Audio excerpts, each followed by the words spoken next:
Oleh karena itu Nabi Muhammad SAW marah kalau seandainya keagungan Allah Subhanahu wa taala ini ada yang merobeknya, ada yang melewati batas. Maka Allah Subhanahu Nabi Muhammad SAW murka.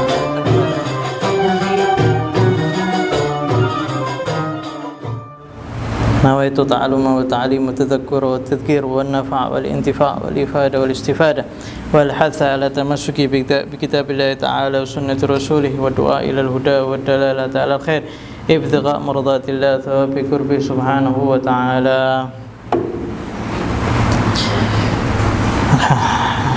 Alhamdulillah rabbil alamin wa bihi nasta'in ala umuri dunya waddin wassalatu wassalamu ala sayyidil mursalin Muhammadin al-amin wa ala alihi wa sahbihi rabbi shrah li sadri wa yassir li amri wahlul 'uqdatam min lisani yafqahu qawli wahdi qalbi wa saddid lisani bihaqqi sayyidina Muhammadin sallallahu alaihi wa ala alihi wa sahbihi wasallam.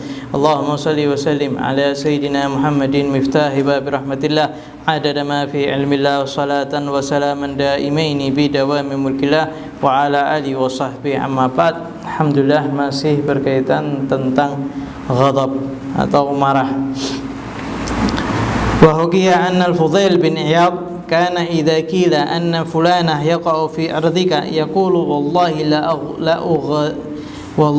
la ughidanna min amri thumma yaqulu Allahumma in kana shadiqan faghfir lahu wa in kana kadhiban faghfir lahu. Masyaallah. Diriwayatkan Sayyidina Fudail bin Iyad, beliau ini kalau seandainya ada orang yang mengatakan bahwasanya fulan itu baru saja ngomongi kamu, fulan itu baru saja jelek-jelekin kamu, ya.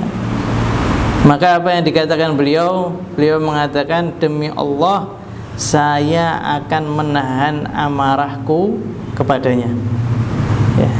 Jadi saya tidak mau melampiaskan, saya tidak mau menggubris apa yang dikatakannya.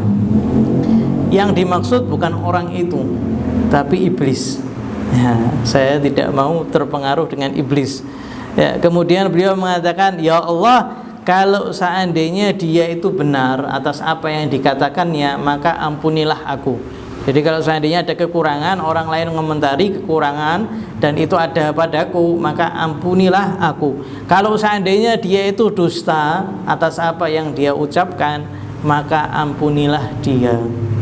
Ya, ini tidak bisa dilakukan oleh seseorang kecuali hatinya itu sudah luas, lapang, ya. Karena kalau seandainya kita ini dengar orang lain ini bicarakan kita, fulan tadi ngomong begini, apa yang kita lakukan? Saya juga tahu dia ini begini, dia begini. Waktu hari ini, keluar semua aibnya. Dan mereka melakukan ini untuk semata-mata melawan nafsunya dan tidak mau mentaati iblis. Wa qila inna Muawiyah radhiyallahu ta'ala anhu kana min ahlamil Arab wa kana yaqulu ma ghadibtu ala man aqdiru alaihi wa la ala man la aqdir alaihi, ya. Fadda'a wahidun annahu yaghdabuhu fadakhala alaihi wa qala law utlub minka an tuzawwijani walidataka falaha duburun kabirun faqala ذلك سبب حب أبي لها ثم قال للخازن أعطي 1000 دينار ليشتري جارية. Diriwayatkan Muawiyah itu mengatakan apa? Ya, Sayyidina Muawiyah itu, beliau ini termasuk orang yang paling sabar di bangsa Arab. Dan beliau ini mengatakan, aku tidak pernah marah terhadap orang yang itu di bawah pengawasanku, atau aku tidak pernah marah yang orang itu di luar kendaliku, ya. Jadi mau yang di atasku, ya aku tidak pernah marah, atau mau yang di bawahku, aku juga tidak pernah marah. Sampai ketika ada orang kayak gitu, ya, ketika dengar seperti itu, ada satu orang mengatakan, saya bisa marah, ya, tak tes, ya. Maka dia masuk ke Muawiyah, ya. Dia mengatakan apa? Wahai Muawiyah, mohon izin, saya kepingin menikahi ibumu.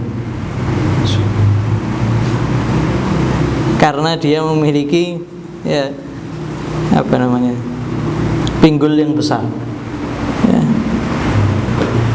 Apa yang dikatakan kalau kita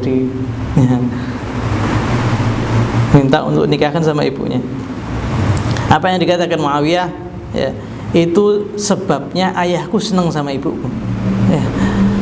Maka dia kemudian mengatakan kepada bendaharanya, kasih dia 1.000 dinar untuk memberi seorang budak perempuan, supaya dia bisa menikah dengan budak tersebut, atau dia bisa memuaskan syahwatnya pada budak tersebut ya.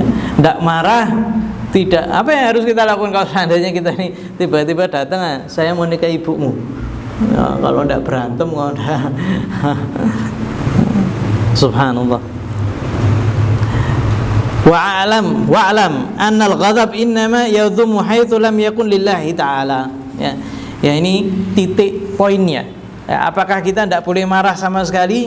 Tidak. Akan tapi yang kemarin sama sekarang kita bahas itu pembahasan tentang marah untuk diri kita sendiri,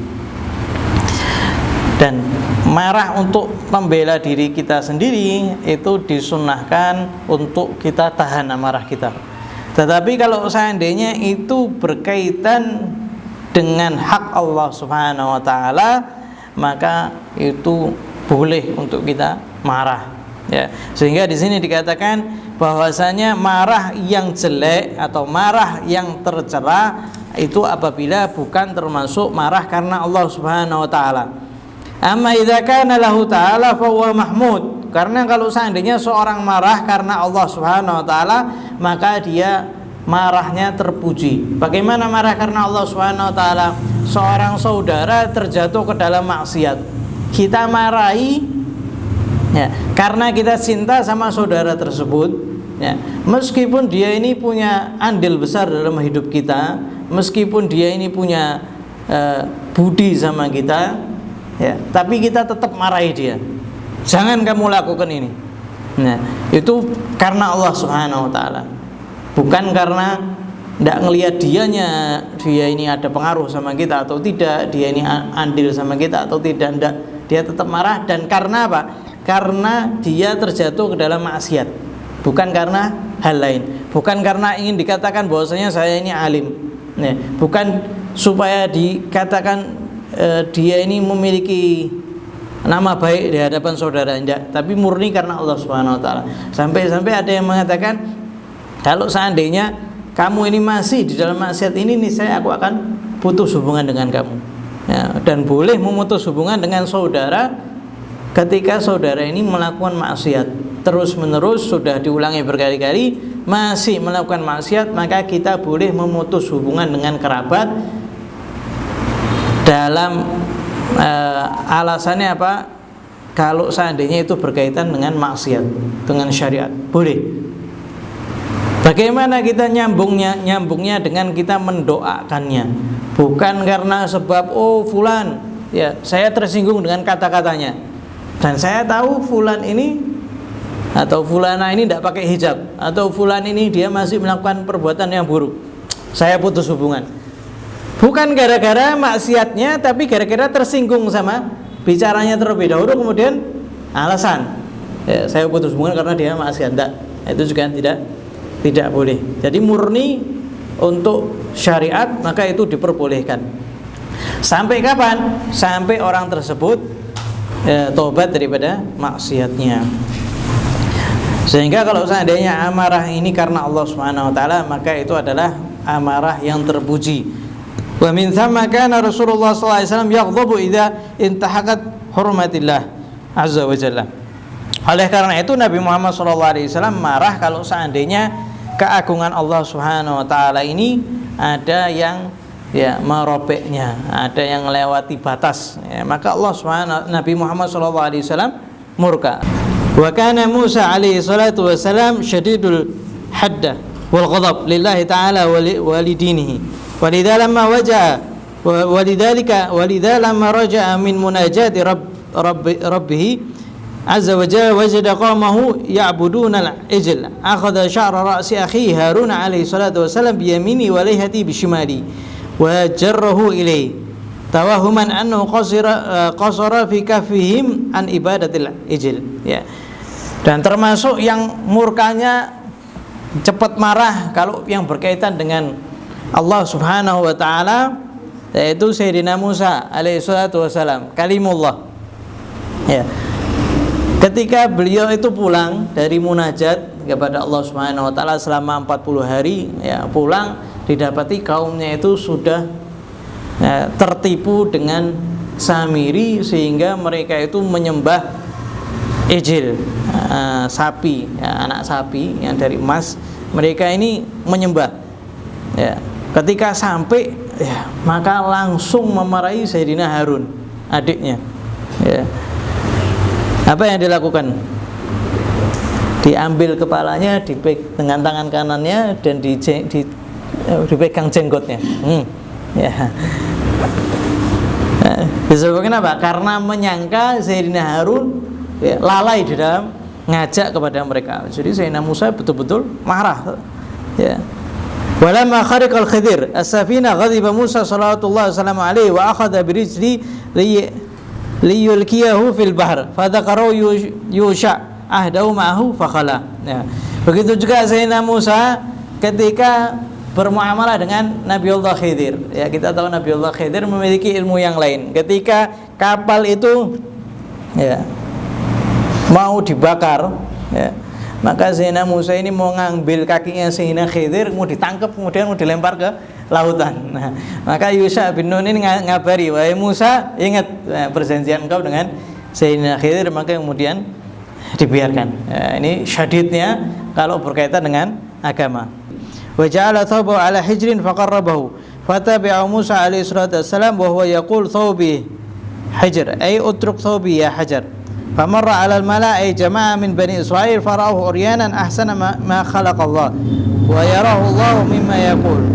Walamma intaha ila al-hajar darabahu bi'asah ta'diban lahu wa zajara li'anna Allah ta'ala khalaqa fihi haya hatta sadara minhu fi'il ma ya'gil. Ya. Bani Israel dulu itu dia, kalau seandainya mereka itu lagi mandi, maka mandi barengan, ya, melihat satu sama yang lain.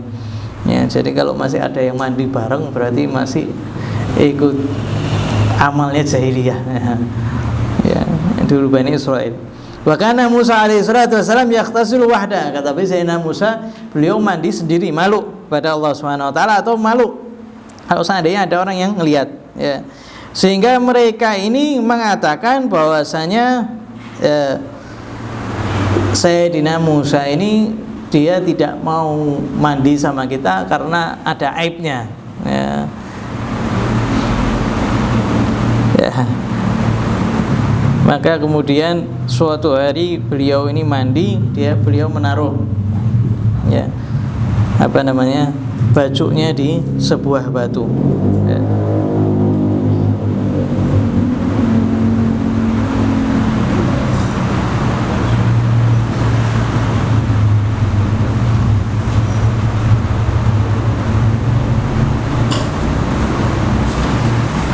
Ya, seakan-akan Allah Subhanahu wa taala ingin menunjukkan, ya,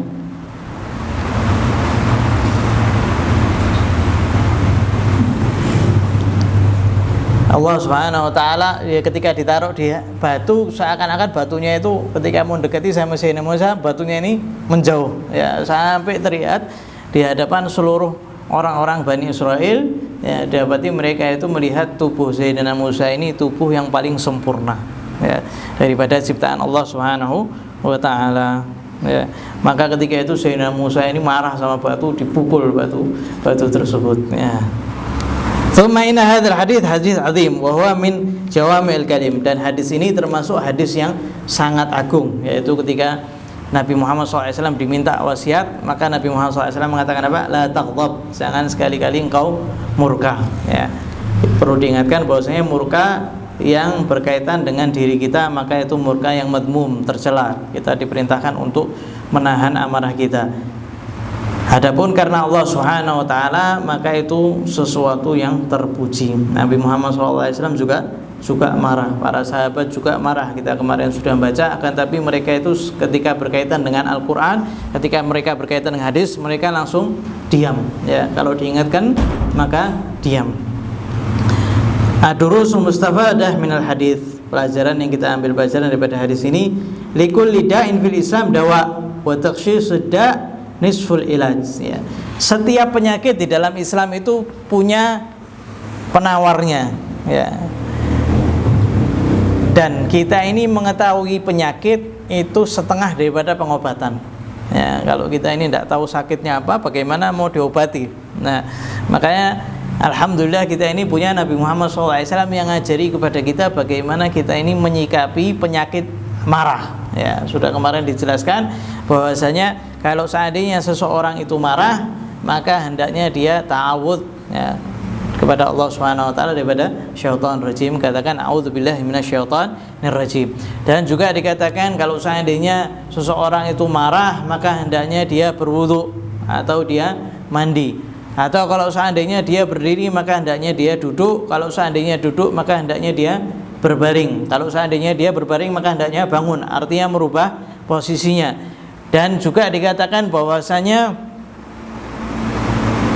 ya, yang untuk menafikan amarah kita, ya, bagaimana kita mengingat bahwasanya segala sesuatu itu semuanya berlaku atas kekuasaan Allah Subhanahu wa taala, atas izin Allah Subhanahu wa taala. Ini tauhid, ya. Sehingga apapun yang terjadi, kita yakini bahwasanya qadarullah itu sudah ketentuan Allah Subhanahu wa taala, ya.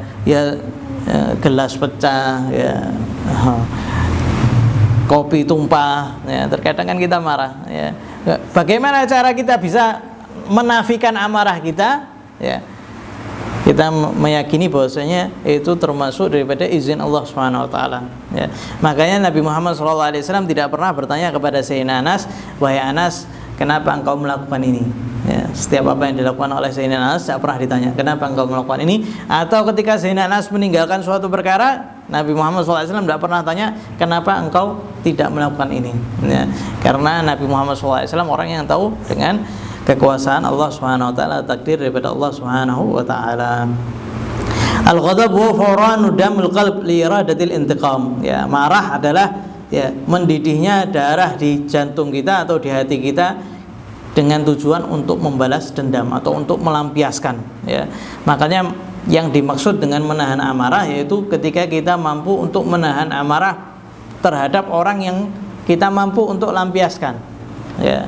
Kalau kita ini menahan amarah terhadap orang yang itu di atas kita, ya, kemudian kita ini menahannya, maka itu bukan dikatakan menahan amarah, akan tapi dikatakan ajiz, ketidakmampuan seseorang untuk melampiaskan amarahnya sehingga dia mengatakan saya sabar, ya.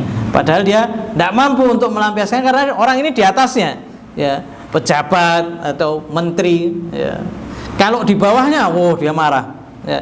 Yang kita diperintah untuk menahan amarah apa? Menahan amarah yang ada di bawah kita ini, orang-orang yang ada di bawah kendali kita, ya, pegawai kita, ya, santri kita, murid-murid kita, anak-anak kita, ya. Kita disuruh menahan amarah terhadap orang-orang yang ada di bawah kendali kita. Kemudian yang ketiga, adamul hukum baina itsnain fi hillatil ghadab.